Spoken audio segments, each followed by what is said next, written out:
Hello, everybody, and thank you for tuning in to the Liberty Report. With me today is Daniel McAdams, our co-host. And Daniel, good to see you. How are you this morning, Dr. Paul? I'm doing very well, but Good. I hope I feel just as good at the end of the program because we're going to be talking about wasteful spending. Can you believe there's wasteful spending in our government? Never. Yes, that is the subject for today, is wasteful spending, in particular the military budget, because that's been so much out of control, and it looks like it's going to get worse than ever, and it contributes significantly to the budget, the deficit really, and in the big picture, many have said, and I tend to believe, that empires end with an overextension of troops overseas and an overextension of military spending. So that is what I'd like to touch on. I am sure you will support my position that we could afford to cut some of that spending. And of course, reminding the audience, we use the words military spending because the press likes to call it defense spending, but this has very little to do with defense. And we should probably just kick it off with a quote because I think this captures everything. This is a quote from President Trump earlier this week, when he unveiled the 2019 budget request. One of the other things I think so important to mention is that in the budget, we took care of the military like it's never been taken care of before. In fact, General Mattis called me. He goes, "Wow, I can't believe I got everything we wanted." I said, "That's right, but we want no excuses. I want you to buy twice, okay? Twice what you thought you had for half the price." So maybe we're going to get involved a little bit in the buying. We want to get twice as many planes for half the price. And believe me, we can do a lot because the procurement process is very outdated, to put it nicely. That's putting it out front. He's not mincing words. He's telling us what his plans are. But it does bring up the subject of Keynesianism, military Keynesianism. Of course, Keynesianism term is thrown around. There's no precise definition, but what we use it for is excessive spending, excuse for spending, good for jobs. Government spends and they produce the jobs, never considering, instead of what, the principle of where would the money have gone. But when this was first announced and he was being interviewed and he was talking about it, he concluded his sentence with his bragging about the budget. He says, jobs, jobs, jobs, and never asking, well, what jobs did you take away this money from? What kind of free enterprise would be if you weren't spending trillions of dollars overseas? That never enters their mind, and it's always jobs at home. And what's he talking about?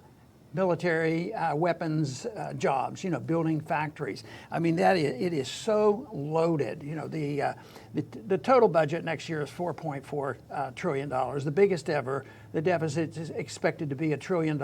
Could be worse, depending on the economy, and it depends on interest rates. Interest rates might be much worse. Spending even may go up, as bad as it is. If there's an emergency, what if we're attacked, or what if somebody hits us?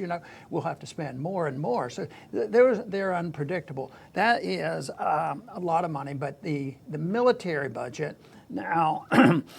Some people estimate it's as high as $1 trillion when you do everything, State Department, everything. But if you just take the direct military, it's over $700 billion. And this is astounding. John Whitehead, a friend of ours, writes frequently on this subject. He made an interesting point. He says the United States has 5% of the population, and we spend 50% of the world's effort to have militarism, and he even estimates that we're in even much greater than all the other countries together, like bigger than 19 countries. Wow. And some of the countries are very little, but anyway, we spend a huge amount, and it's always because we're under attack. We have to protect our national security. When was the last time, that we really had to worry about even Russia invading us? During in the Cold War, when the Cold War was settling down, they talked about why we had to spend because of the Soviets at that time, which is more justifiable from now. I said, where do you think the attack is coming? Because they were offering an appropriation for tanks. I said, where are we going to have this tank battle? Up in Alaska someplace? Is that the way where they're going to land? But no, it's too big. It's deeply flawed policy, but it's big time money and big time waste. You'd think they'd see a little bit embarrassed about the F-35, plane that not doing so well, and they're going to build more and more. They're up to 77 now, and they're authorized to do 90. So the insanity never quits. And 50% of those are sitting there on the tarmac because they don't work. Yeah. But I think this whole big military budget for 2019, it proceeds under three false assumptions. The first being that, as you pointed out, no one's going to attack us. We're not going to have tank battles in Alaska. But it presumes that we control the whole world. So any threat to our 1,000 military bases overseas is equivalent of an invasion of the U.S. The second fallacy, the second false assumption, is that our military is depleted. And this is something that Trump even said when he unveiled it. This is going to fix our depleted military.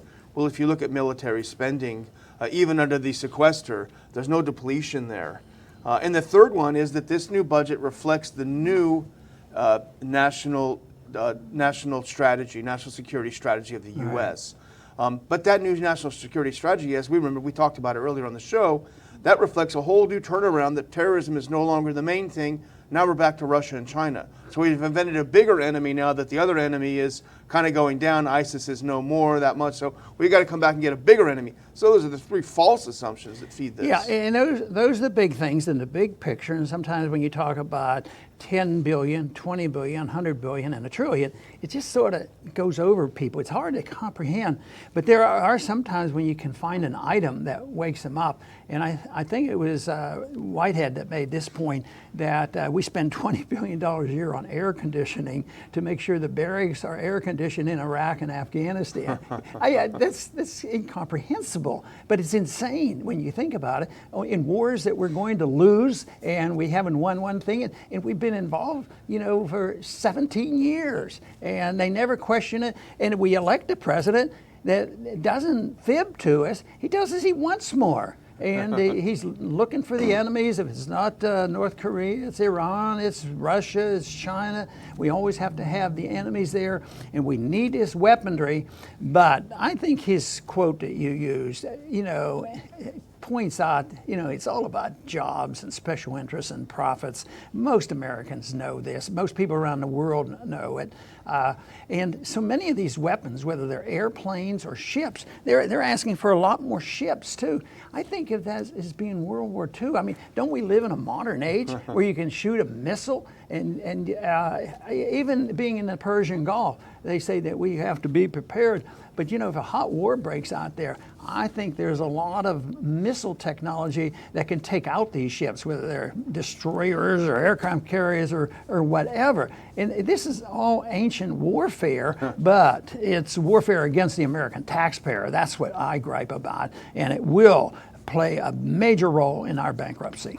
Absolutely, and the ships is the classic example of the procurement process. Correct me if I'm wrong, but I think Trump asked for 9 ships. Congress said, no, we're going to give you 13. They said, okay, we'll build 10. This is sort of the bargaining that goes, and it's always ratcheted up. The same with the F-35s, as you pointed out. Also, almost 16,000 new troops, a pay raise, but that's the smallest part, you can believe that, and another $10 billion for missile defense. So there's a lot for everyone in this budget, except for us. And I think in the debate over the budget, somebody asked the question, can you point out to something that the Congress cut back on? Nothing. But they increased a lot. Even what the Pentagon asked for, even what the president asked for, and the Congress comes along. And last time I looked, I thought the conservatives were in charge, of the process, and that they were going to cut some spending. But no, even if you speak out, and a family member of mine, got really, really hammered and ridiculed for suggesting that, didn't we promise this? Aren't we supposed to do this? Shouldn't we spend less? And believe me, that was not a gentle criticism. They were furious that somebody would suggest that they should cut back. But it isn't the fact that they know it; it's the embarrassment. That is what just drives them nuts. If they say one thing, they do the opposite, and somebody points a finger at them and says, I thought you said this. They don't like that at all. That, to me, is what really riles them up, and because I think it brings out their guilt, is what I think it does. Yeah, that's a good point. And here's the other idea: is the false patriotism. The idea, if you don't spend more on the military, You somehow want America to be overtaken, somehow want America to fail. But the real patriotism is understanding that spending $1 trillion on an empire will cause us to fail. You know, if you don't want America to fail, you should be concerned about this spending. You know, another incident or item that I think makes the point that might wake up a few people, and that has to do with Guantanamo. Yeah. You would think we could wake people up just by, arguing the issue. Why should we have secret prisons? Why should we have the authority to arrest anybody we want, any place in the world, and call them an enemy combatant and give them no rights whatsoever and haul them off and put them away forever without any due process? That's a pretty big item. And that's why, I think most presidents in recent times have said we'll close Guantanamo down. But Trump has been a little more blunt. He thinks it's a good place to have. And what are they going to do? Refurbish it? $69 million, yeah. And there's 15 people that they hold there. What does that come out to be? $4.6 million per prisoner. And the whole thing is, it has a bad name. It shouldn't be there. It enhances a secrecy. It's known for torture, and it's just so un-American. This is not what we should be all about. It's secret prisons and deciding that we need more money. Taking this money, I'm trying to make the point about a little bit here, a little bit there. People can understand that. $69 million, that could go a long way. Even if it were for a program that we might not support. Yeah. But wouldn't it be better, in any of this military stuff, wouldn't it be better to spend it at home? I used to try to sort of make a joke of it a bit. I say it's much better to waste your money at home than it is overseas, because for the most part, government is waste. But it would be better. There was a time when I think, it was going to be $1 billion to build the embassy in Baghdad, yeah. and I'm sure it's still running hot and heavy, biggest in the world. I was saying, well, what if we take that $1 billion, cut it in half, take half off your deficit, and spend half of it on helping the people that we have taught to be so dependent on government programs. That would be a way you could have a transition, but nobody will have any part of that. They won't cut for patriotic reasons. You cannot cut military. And how much money do we need to have a parade? We have to parade and show how important this is. And that's a real problem, because we don't make much headway in trying to cut some of the military. And this is important. Of course, the whole budget should be cut. My position is you have to change the belief of what the role of government ought to be before you can even touch this, because no politician I know, except for the few, can vote against anything that they get painted as, they're uncaring, unpatriotic, and therefore you have to do it, and the spending rolls on. Yeah. And I think it is helpful to break it down. Even people say 69 million, that's just a drop in the bucket. But that gives us a way to sort of digest the spending. And here's another item in the budget, in the 2019 military budget, that people should stop and say, hold on a minute, what is going on? This is a total of over $500 million for two things in Syria: train and equip the rebels, and for border security. So $300 million to train and equip Syrian rebels. It's like we're back in the Obama, it's like Hillary had won, right? And then another 250 to build the wall or whatever they're going to do over there to make sure they have border security. So this is $500 million still in Syria. Right, and I've taken the position, I don't like fences and all this stuff, and our border policy is not very good. But there is a legitimate reason to have border guards. It's a position given to the Congress, responsibility to the Congress. And you could say some of that money could be used to enhance, border guards. At least check on people coming in, rather than waiting until they get here and they're here 10 years, and it's so complicated to say, okay, we're going to round you up after you've been here 20 years and put you out.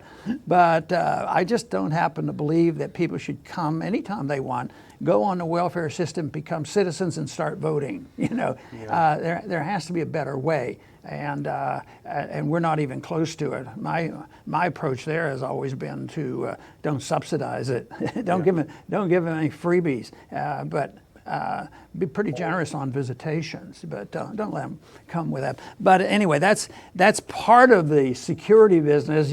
We worry about borders overseas. We don't do well here, and we complicate our internal problems. And then, of course, a bigger picture of the problem is that when these wars that we engage in and precipitate so often causes a lot of mass migration, which is part of the goals of cultural Marxism, is disruption. Yeah. And we know there's a lot of that as a consequence of our foreign policy.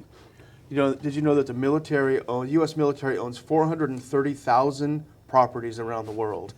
And someone suggested, you know, can we sell a couple of these, close a couple of these, and maybe make a few $1 billion and cut the budget? No, we can't get rid of any of these. Yes. Well, it looks like my assessment is the American people are losing. Who's winning? The deep state, which includes definitely the military-industrial complex, and those who have ulterior motives for our foreign policy. So if you'd like to, you could go ahead and summarize our little program here today. Well, I'll just throw out one final stat. Ernst & Young took a look at the Defense Logistic Agency's money, trying to do a little mini audit. That's just one part of the Defense Department. They found that the Defense Logistics Agency has completely lost track of $800 million. They lost even more than that. So if Americans don't think they're getting ripped off, they've taken their eyes off the ball. And unfortunately, there's a lot of Americans are awake and they realize the frustration. Their voices aren't heard, but ideas are heard. That's the big difference. You don't have to wait until you think you have 50% of the people saying one thing. But you have to have the right ideas are spread. Then the 51% will join, and when the attitudes of the people, the perceptions and the beliefs of the people will be transmitted to what the government is like. Governments are generally endorsed by the people, even though through a lot of pain and suffering when the government gets out of control. But right now, there's still a lot of people who won't, they wouldn't be spending this on this militarism if the American people were saying, don't do it or we're going to vote against you. That doesn't happen. It happens one time in my lifetime, and that was when the American people said, we've had enough of this Vietnam stuff. But they're not at that point now. But it will come. It will come. It's a big deal for us trying to police the world and spend all the money. And on top of it all, you know, I've spent a lot of hours and years on trying to expose the Federal Reserve on how they play a role in this, how they finance this. You can't have any of this without the financing of the Federal Reserve. And that's why we've advocated the audit, believing that if the American people knew what was really going on and how that money's passed out to their friends, they would say, put their foot down. But we don't audit the Pentagon and all the abuse there. And this is just literally inviting the abuse, you know. And they want to participate. Government wants to participate in big negotiations and the spending of this money. And I think it's all about money and has very little to do with national security, because quite frankly, I believe there's a lot of good people out there, and we work at it, that can make the case and say, it doesn't even help national security. It really long-term hurts the economy. It doesn't help national security, and yet we march along because the people still trust the dollar. But the marching on will eventually erode the confidence in the dollar. Right now, we're seeing the erosion of our status around the world. We are losing that position, and the dollar is going down too. So in time, whether it's this year, next, or 5 years from now, eventually this will all change, because I do not see where they're going to turn the switch off in Washington. Right now, we have a government that was supposed to clean up this mess, and they're part of the mess because there's no attempt whatsoever to cut spending, and therefore they are Keynesian at its worst, that deficits don't matter, and a lot of conservatives buy into this. So it's all a philosophic fight. It's a philosophic battle. Ideas are important. So I want to do my share, and that's what this program's all about, is to share this information, to motivate people to think about it, at least prepare personally for themselves. That's important. But also, I think the ultimate protection is maximizing the amount of liberty we have, and that means minimizing the power of the state. I want to thank everybody for tuning in today to the Liberty Report. Please return soon.